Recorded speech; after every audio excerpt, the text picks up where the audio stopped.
Welcome to this deep dive. Thanks for flagging this piece, Invisible Twice, The Mental Health Toll of Camouflaging Autism and Gender. It's by Jaime Hoerricks. Mm. And right off the bat, it really zeroes in on something vital, this idea of double masking. Yeah, it's a really important perspective, this experience that some autistic individuals have Hmm. who are also transgender or gender diverse. Exactly. They're navigating the world potentially hiding, both their autistic traits and their gender identity. And the article makes it really clear, doesn't it, the huge impact this has on mental health. It's not like just feeling a bit awkward sometimes. It's often this really fundamental struggle. Yeah, suppressing who you are. The article mentions some pretty startling figures, actually, around anxiety, depression, Yeah. even suicidal ideation within the autistic community. It's serious. Definitely. So our goal here for this deep dive is to get beyond just saying, okay, those numbers exist. We want to really dig into the why and how of this double masking. Right. What does it actually involve? Yeah. What drives it? And what are the real-world consequences for people living this? We're not just skimming the article. We're trying to understand the lived realities and maybe the bigger systemic things going on. Exactly. Okay, so let's start with masking itself.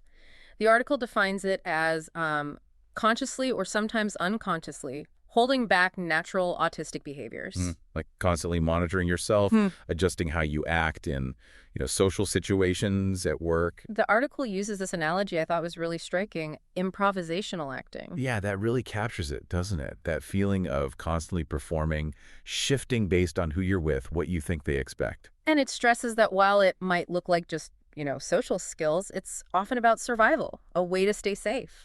Trying to avoid negative reactions, Yeah. right? Being left out, misunderstood, or even, like the article says, facing real consequences at work or in other institutions. Yeah. And the article brings in this framework, the power threat meaning framework, or PTMF. How does that help us here? Well, the PTMF kind of flips the script. Instead of seeing masking as like a problem within the person, Right. it views it as a logical reaction to systems, to environments that basically don't accept difference, that push for conformity. So it's about power dynamics. Exactly. Yeah. And the real threats people face if they don't fit in. Masking becomes a strategy to navigate those threats. It's not a personal flaw. It's a response to pressure. That makes a lot more sense. It's less about wanting to be fake and more about needing to be safe. And then there's gender masking, suppressing your real gender expression to fit those cisnormative expectations. And the article's clear. Yeah. These two things, autistic masking and gender masking, they're not separate. They often overlap, and they can make each other way more intense. Yeah. And what might look like someone just being shy or maybe even really competent. Could actually be chronic hypervigilance, Yeah. constantly being on guard, driven by a real fear of, bullying, losing a job, even violence, like the article mentions. It totally reframes it, doesn't it? Masking isn't a social deficit. It's a trauma-adapted behavior. Yeah. Rooted in that message. Yeah. Your authentic self isn't welcome here, which is just a terrible message to absorb. It really is. And the research seems to back up just how heavy this burden is. The article notes that autistic folks who aren't straight or cisgender report masking way more. Significantly higher levels, yeah. And crucially, this higher level of masking, it's directly linked to worse mental health outcomes. It's not just, a random correlation. No, it's connected. And what's really insightful is why. For LGBTQIA+ autistic people, the article suggests masking often isn't about wanting to belong in a positive social sense. Right. It's more often a constant reaction to hostile environments. It's survival, not social integration. The piece mentions a specific study, McQuaid et al., from 2021, looking at trans and gender-diverse autistic adults, especially those diagnosed later. Yeah, that study really illuminated the specific compensation strategies people use. Like what? Things like meticulously planning conversations beforehand, constantly mimicking neurotypical behaviors they observe, actively suppressing sensory responses. Wow. And the article underlines how exhausting this is and how invisible these efforts often are to others. People don't see the sheer energy it takes. And it's not just social interaction, right? The article talks about suppressing stimming, too, Yeah. those repetitive movements. Exactly. Research by Wiskirk and others showed autistic women and trans adults often deliberately stop themselves stimming in public. Why? I thought stimming was helpful. It is. It's often crucial for self-regulation. But they stop because they fear stigma, negative judgment. Even though it helps them cope, the need to appear normal takes precedence. So you're silencing your body's coping mechanism just to fit in. That sounds incredibly harmful. It really does. And another study, perianal, confirms this. The main driver for masking both neurodivergent and gender-diverse traits is avoiding rejection or punishment. It's a logical defense in an often unwelcoming world. But as the article puts it, that short-term social protection comes at a huge long-term emotional cost. A significant psychological toll. And the research by Rivera and Bonetto really spells out those consequences. Disproportionately high rates of anxiety, depression, suicidal ideation among autistic, trans, and gender-diverse folks. And the crucial point the article makes is this. The crisis isn't because of autism or gender diversity themselves. Right. It stems from that relentless message of not being seen, not being accepted. It's the constant pressure to hide that causes so much suffering. Shifting from the research, the article then paints this really vivid picture of the lived experience, describing masking as a form of disappearance. Yeah, like a gradual erosion of self just to survive. It talks about learning really young to hide parts of yourself, stims, how you talk, your truth, just to meet expectations. And that constant internal surveillance. Yeah. Always watching yourself. Yeah. Sounds utterly exhausting. The article even mentions it can lead to dissociation. Feeling detached. Yeah. There's a quote from the uncharted self that the article uses. Masking can feel like standing next to your life instead of inside it. Wow. That perfectly captures that disconnect. It really does. And for autistic trans people, the article says their own body becomes this site of negotiation. How they walk, talk, dress. Yeah.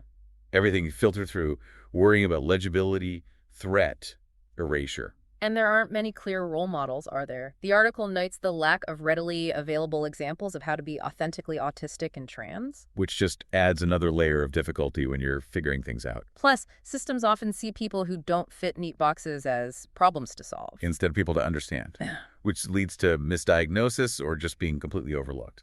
But despite all that, the invisibility, the fragmentation, the article emphasizes the resilience. People persist. They do. But, as we said, at a huge cost. Burnout, depression, anxiety, it all builds up. And the frustration of being told the problem is you, not the systems demanding you hide. Exactly. So double masking is about survival, yes. But the article calls it a quiet kind of grief, too. Grief for the self you couldn't safely be.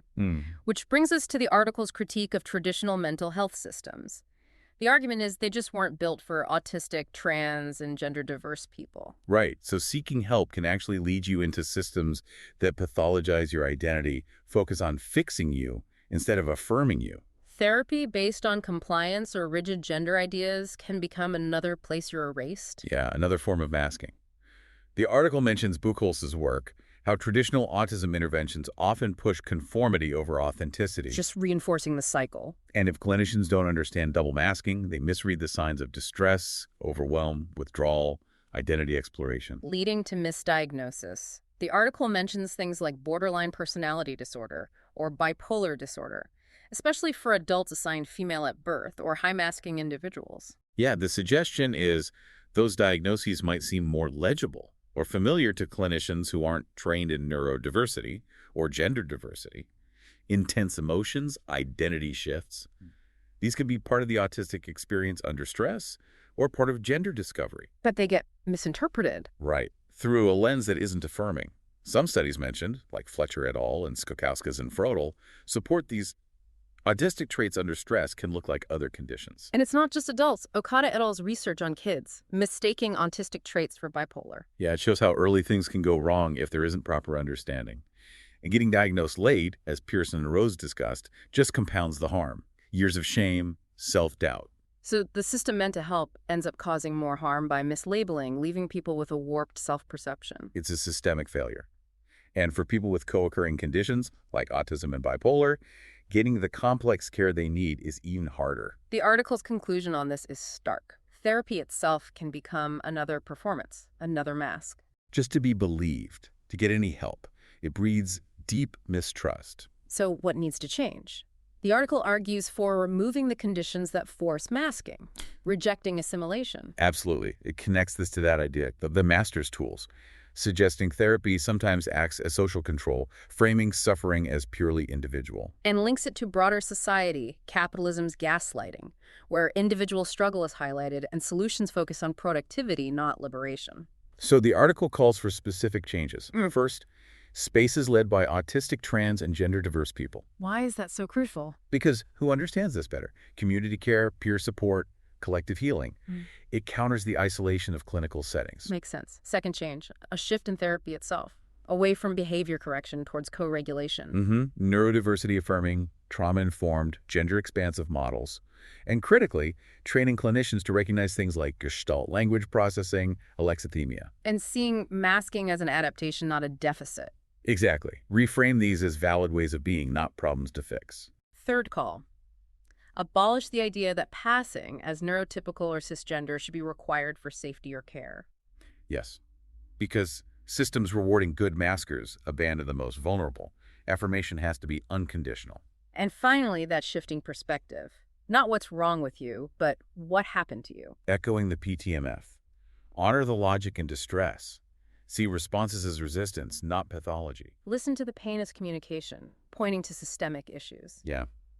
The ultimate goal isn't better survival strategies for unjust systems. It's dismantling those systems.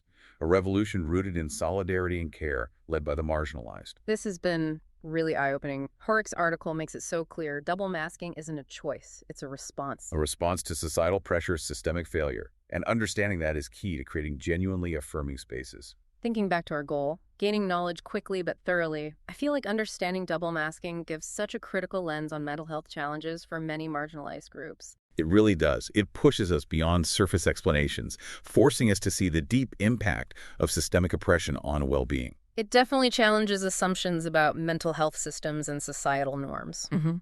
So, as we wrap up, maybe a final thought, building on the article. How often do our societal structures, subtly or not so subtly, demand masking of neurotype, gender, race, other core identities? That's a powerful question. And what are the broader consequences of that? For everyone's authenticity, well-being, not just for autistic trans folks, but, well, for all of us. It makes you really think about the systems that force survival strategies and how we could maybe reimagine them. Definitely something to mull over.